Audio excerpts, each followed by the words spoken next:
Assalamualaikum warahmatullahi wabarakatuh. Saya Saifatul Baroroh dari TK Islam Qusdiyatul Fatihin. Saya telah melakukan aksi nyata Modul 1 dalam strategi penerapan Merdeka Belajar.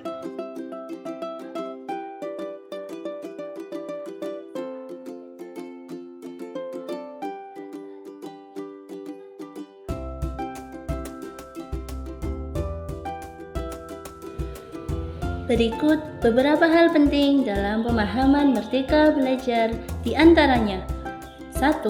Mengenali dan memahami diri sebagai pendidik. 2. Mendidik dan mengajar. 3. Mendampingi murid dengan utuh dan menyeluruh. 4. Mendidik dan melatih kecerdasan budi pekerti.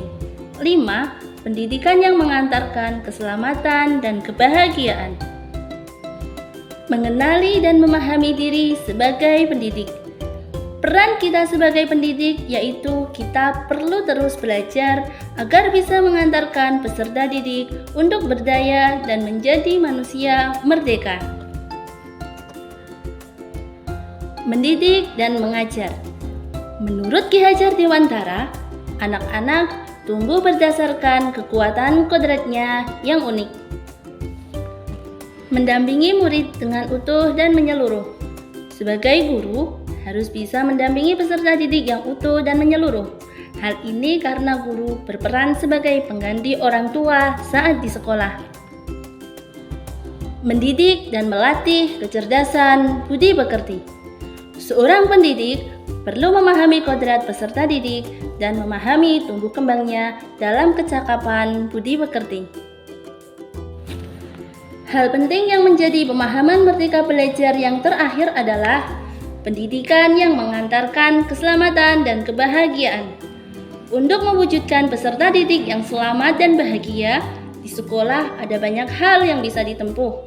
Pendidik harus banyak belajar untuk menciptakan pembelajaran yang menyelamatkan dan membahagiakan peserta didik dalam jangka waktu pendek maupun jangka waktu panjang.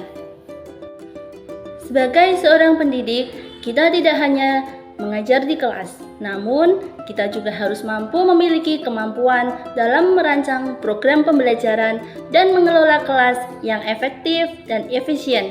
Pendidik juga harus mampu menyiapkan ragam main yang menarik. Seorang pendidik anak usia dini harus mampu menciptakan suasana yang menyenangkan bagi anak. Berikut adalah pendidik dan peserta didik melakukan doa bersama. Dilanjutkan dengan membuat kesepakatan pada saat kegiatan main.